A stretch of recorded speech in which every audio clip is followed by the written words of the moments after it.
on private? I did. Me and our brother Eddie from the Deen Show, when this issue was brought to us, we reached out to Noman Ali Khan, and in a way to do it with nasiha, privately, we set up a WhatsApp group. As you can see the picture on your screen, this is June 20th, 2023. So that means more than a year and a half ago.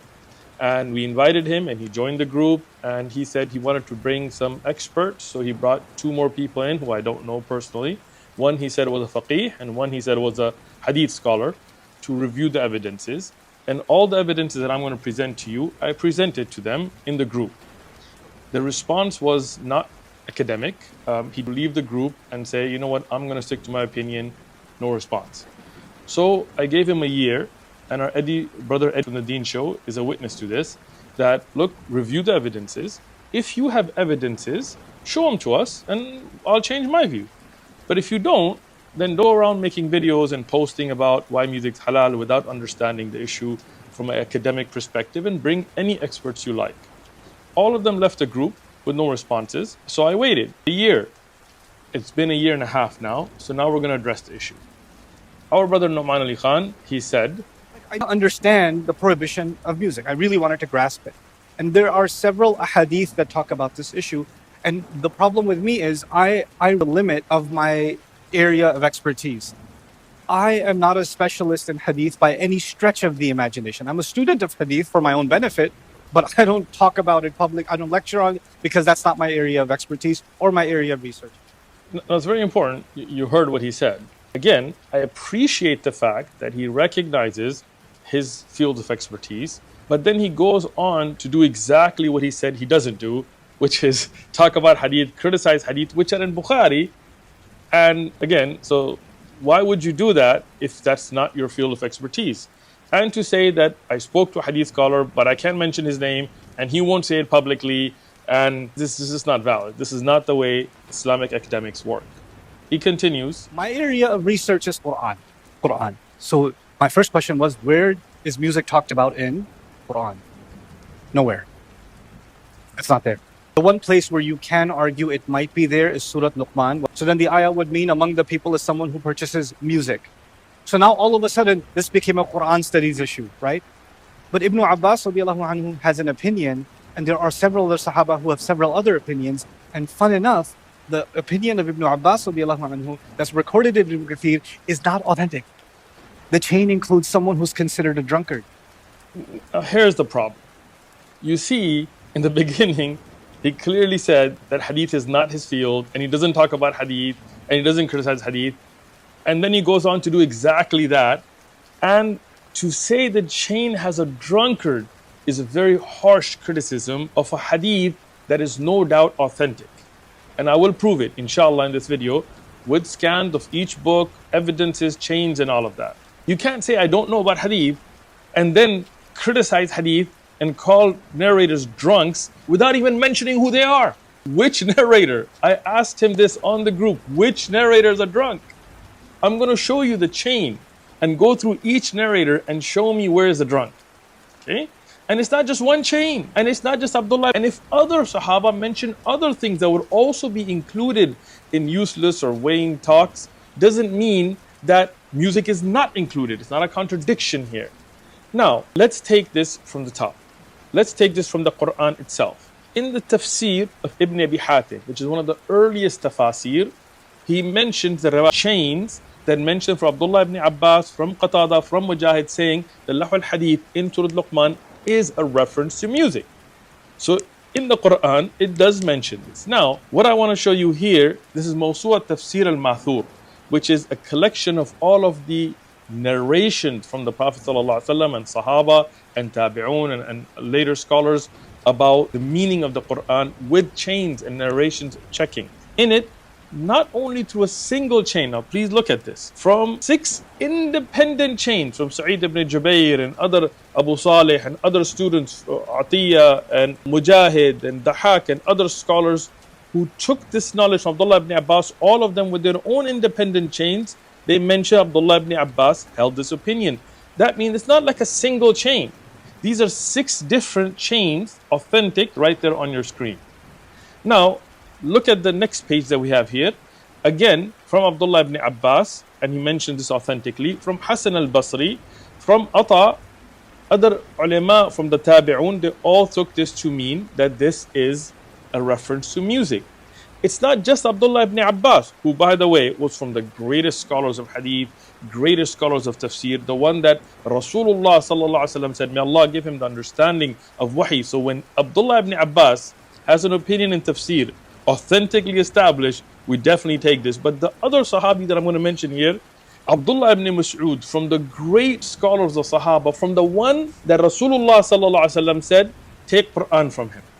So again, now you look at the caliber of Sahaba we're talking about. Abdullah ibn Abbas, Abdullah ibn Mas'ud. Here, the narration from him, and Ikramah and Sa'id ibn Jubair, they're all mentioned here. Now, and I'm going to discuss the narration from Abdullah ibn Mas'ud in detail. I'm going to go through the whole sanad, but I want to show you the other narrations as well. Mujahid, again, not through a single chain, but through 5 different chains here. Dahak and others, they have all said that this is a reference to music in the Quran. Now, let's take Ubayd ibn Umair, Hassan al-Basri, Sa'id ibn Jubair, Ata, all of them, same opinion. So, don't just say it's like one from Abdullah ibn Abbas and others gave different opinions. No. There are tons of narrations from different Sahaba and different Tabi'un that all said that this means music. Now, when we look at a chain, we don't just say, I heard from somebody who won't mention their name and I can't mention them and they won't talk about... No. I'm going to give evidences. This is from the Sunan al-Kabir of al-Bayhaqi, and this has the narration from Abdullah ibn Abbas that you said. Now, this is reported from Abdullah ibn Muhammad, who's famously known as Ibn Abi Dunya, from Zuhair ibn Harb, who was a great scholar and faqih and thiqah, from Jarir ibn Hazim, which is another strong, salih narrator, as Al-Dhahabi has said, from Ata ibn Sa'ib, the great tabi'i and scholar, from Sa'id ibn Jubair, one of the fuqaha of Medina, from Abdullah ibn Abbas radiyallahu anhuma, that says that this ayah with lahu al-hadith is reference to music. Now, where's the drunk? Where's the drunk? How dare you say something about a chain like this? Prove it. And this is why I gave you a year and a half to go research it, to discuss it offline, so I don't have to do this in public. But because you didn't respond, and our brother Eddie from the Deen shows is a witness to this, we have to do this in public. Where's the drunk? Now, continuing on, next page. This is the hadith from Abdullah ibn Mas'ud. It's also mentioned with the same meaning that this ayah in the Quran shows that music is haram. And Abdullah ibn Mas'ud said, Wallahi al-ghina. He says, I swear by Allah that this is a reference to ghina. Abdullah ibn Mas'ud, the great Sahabi, the Faqih, the Mufassir, the Muhaddith, the one that Rasulullah sallallahu alaihi wasallam said, take Quran from him, take the understanding of the Quran. What did he say? He says, this ayah shows that music is haram. So now, when we look at the authenticity of ahadith, one of the greatest scholars in this field from the past, I'm not even getting to contemporary scholars, is Ibn Hajar Asqalani. The famous Ibn Hajar Asqalani has a famous takhrij book, a checking of hadith, talkhis, and here he says about the hadith of Abdullah ibn Mas'ud, where Abdullah ibn Mas'ud takes qasam, which says, Wallah, this is ghina. He says, Bi-isnad al-sahih, it is authentic. Ibn Abi Shayba has reported it authentically. And then he says about this that Al-Hakim and Al-Bayhaqi all considered it to be sahih, as Ibn Hajar Asqalani does himself. In the Mustadrak of Al-Hakim, I've given out here the entire chain again. Now, I'm going to go through the entire chain again with you. Okay? So, is there any weak narrator in this hadith, any drunk in this? Okay? Now, this is reported from Abu al-Abbas, Muhammad ibn Yaqub. Who is he? As I've listed out, handwritten my notes from checking each narrator here. He is al Imam, a Muhaddith, the Musnad of his Asr, the one that the people would take chain from, al-Hafiz, memorizer of Hadith, Faqih, a Shafi'i, scholar, no doubt to his authenticity. Right? Who does he report it from? From Bakkar ibn Qutayba al-Qadi, who was a famous scholar and judge, Qadi al-Kabir, Allama, Muhaddith, a Hanafi Faqih of the Hanafi Madhab.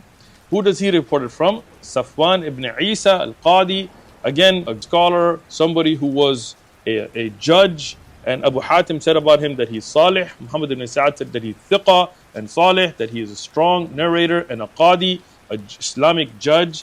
Who do they report it from? Humayd, Kharrat, and that is one of the great scholars of hadith as well. Ibn Abi Hatim said that Yahya bin Ma'in said about him that he is thiqa, that he is strong in hadith, and laysa bihi bas, there is no criticism of him.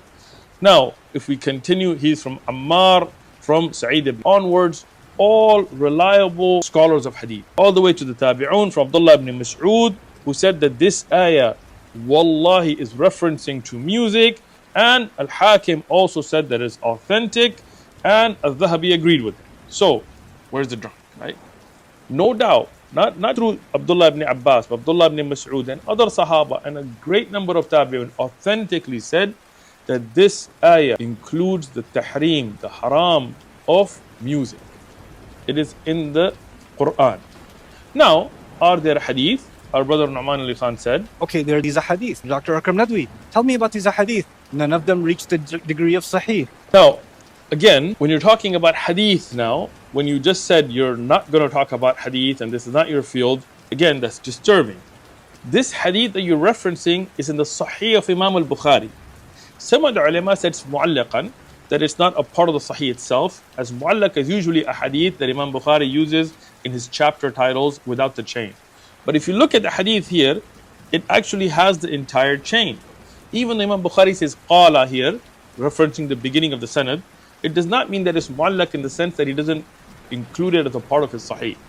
So this hadith that you're talking about is in Sahih al-Bukhari. That should be enough for us to say, okay, especially if you're not an expert in the field of hadith, you shouldn't be saying that it doesn't reach the level of being authentic. But just for fun, let's take this hadith apart. The greatest or the best known and the most popular explanation of Sahih al-Bukhari is a book called Fath al-Bari by Ibn Hajar Asqalani, the great Shafi'i scholar and hadith scholar. What does he do? He checks this chain to particularly clarify that this is not mu'allaq in the sense of not having the sanad, and even with its narrators that are there, he says that this hadith is sahihan, it is authentic upon the of al-Bukhari. It meets the level of criteria of Imam Bukhari. And he says that again, and I've highlighted it twice on the page there. So what does it mean? No doubt, this hadith is sahih according to the conditions of Imam al-Bukhari in his sahih, as Ibn Hajar Asqalani has mentioned. Now, let's take some contemporary scholars. We've been taking the classic scholars. One of the best known scholars of hadith in our time, who has done an amazing work of rechecking and going over ahadith from the past, looking the opinions of different scholars, is Sheikh Albani. Well known, needs no introduction.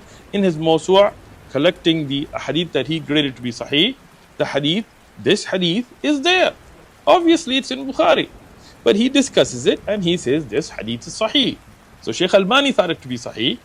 One of the greatest fuqaha of our time, scholars of fiqh and usul, Sheikh Ibn Uthaymeen, book Sharh al-Mumti', as you have it scanned on your screen. What does he say? Al-hadith la shak fi sihhatihi. It is a hadith that there is no doubt to its authenticity.